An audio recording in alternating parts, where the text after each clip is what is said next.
तो hello everyone, welcome back. चलिए देखते हैं कल मार्केट किस तरीके से मूव कर सकता है। कल हमारे निफ्टी की एक्सपायरी है, क्या प्लान ऑफ एक्शन होना चाहिए। देखो कि आज हमने जो क्लोजिंग दी है लगभग एक निगेटिव एरिया पे आके क्लोज किया है। ठीक है, मैंने कल आपको वीडियो पे क्लियर कट एक चीज़ कहा था कि 888 हमारे लिए एक इंपॉर्टेंट लेवल होने वाला है। हम 888 पे आके किस तरीके से बिहेव करते हैं, इस चीज़ को हमको काफ़ी अच्छे से नोटिस करना है। मैंने कल के वीडियो में कहा था कि अगर हम मान लो इस रेंज पे कहीं पे खुल जाए, मान लो 750 800 के आसपास, उसके बाद अगर हम नीचे से 888 को टच करते हैं, वहाँ पे हम लोग को प्राइस एक्शन ऑब्जर्व करना है। लेकिन आज हमने डायरेक्टली 24,000 एक राउंड नंबर के आसपास ओपनिंग दी। वहाँ पे आपको नेट पूरे डे के दौरान यहाँ पे सेलिंग आते हुए दिखी है। मोस्ट ऑफ द टाइम हम 900 के ऊपर होल्ड करे थे, उसके बाद वहाँ का ब्रेकडाउन आया, उसके बाद हमने 888 को भी कुछ खास होल्ड नहीं किया, फिर वहाँ से क्लोजिंग में दोबारा से ब्रेकडाउन आया है। मैं एक चीज़ यहाँ पे बता दूँ कि मान लो कल हम डायरेक्टली ट्रेड किस तरीके से कर सकते हैं, क्या प्लान ऑफ एक्शन होना चाहिए, इसके ऊपर बात करते हैं। ठीक है, मान लो कल हम डायरेक्टली यहाँ पे 988 के आसपास खुल जाए, 24,000 और 988 के आसपास अगर खुल जाते हैं और यहाँ पे इमीडिएटली इस गैप को फिल ना करके ऊपर ही होल्ड करने लगे, तो हो सकता है कल आपको दोबारा से एक अच्छा मूव आता हुआ दिखे इंट्राडे में। लेकिन स्ट्रॉन्ग रेजिस्टेंस डेली चार्ट के हिसाब से याद रखना 24,255 के आसपास है। ठीक है, तो 24,255 एक स्ट्रॉन्ग रेजिस्टेंस है डेली चार्ट पे। जैसा कि मैं आपको कंटिन्यू पिछले 5-7 वीडियो से बताता हुआ आ रहा हूँ कि हमारा ट्रेंड अभी निगेटिव है, डेली पे भी, वीकली पे भी और मंथली पे भी। तो जो भी सेलिंग का ट्रेड होगा वो हमको अपने फुल साइज क्वांटिटी में लेना है और ट्रेंड के अगेंस्ट में अगर हमको ट्रेड ले लें, जैसे हमारा ट्रेंड अभी क्या है निगेटिव, तो अगर निगेटिव ट्रेंड में अगर हम बाई कर रहे हैं तो हमारा क्वांटिटी हमेशा मैनेजेबल होना चाहिए। क्वांटिटी मतलब क्या, मान लो अगर मेरी एक्चुअल क्वांटिटी 100 है, ठीक है, अगर मैं 100 क्वांटिटी से ट्रेड करता हूं, तो अगर मैं ट्रेंड के अगेंस्ट में जा रहा हूं तो मैं केवल 10 क्वांटिटी ट्रेड करूंगा। बहुत कॉन्फिडेंस है तो 15 क्वांटिटी तक जाऊंगा, इससे ज़्यादा नहीं। लेकिन अगर मेरा सेल का सेटअप बनता है तो मैं वहां पे 70 क्वांटिटी, 80 क्वांटिटी, जो भी मेरा एक्चुअल क्वांटिटी है उसके आसपास तक मैं जा सकता हूँ।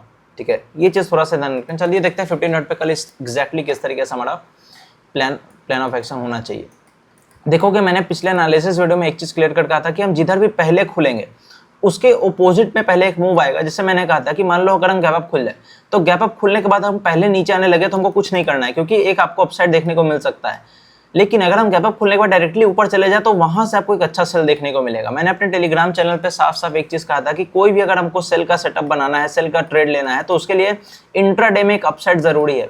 बिना इंट्राडे के अपसाइड के हम उसको सेल नहीं कर सकते हैं, बहुत रिस्की होगा। वैसे ही देखोगे जब हमने इंट्राडे में एक अच्छा अपसाइड दिया, इस सेल को आप पकड़ सकते थे इस कैंडल के बाद। यहाँ पे एक अच्छा इनसाइड कैंडल बनाया, स्मॉल कैंडल, उसके बाद ये कंटिन्यूएशन कैंडल था, तो ये आपको एक अच्छा ट्रेड मिला इंट्राडे में। उसका देखोगे वापस हम साइडवेज थे, फिर यहाँ पे 2-2:30 बजे के आसपास दोबारा से ब्रेकडाउन आया। एक चीज ध्यान रखना, कल के लिए यहाँ से आपको कहीं पे एक ट्रेंड लाइन ड्रॉ करना पड़ेगा और यहाँ पे ये वाला जो लेवल है, ये जो 2 बजे का हाई है, अगर मैं लेवल वाइज बात करूँ तो लगभग 23,933, ठीक है, 23,933 और ये वाला ट्रेंड लाइन, ये लगभग एक पास में आ जाएगा। तो इस दोनों के बीच में आके हम किस तरीके से बिहेव करते हैं, कौन सा रेंज बनाते हैं, क्या प्राइस एक्शन बनाते हैं, इस चीज को आपको देखना पड़ेगा कल के लिए।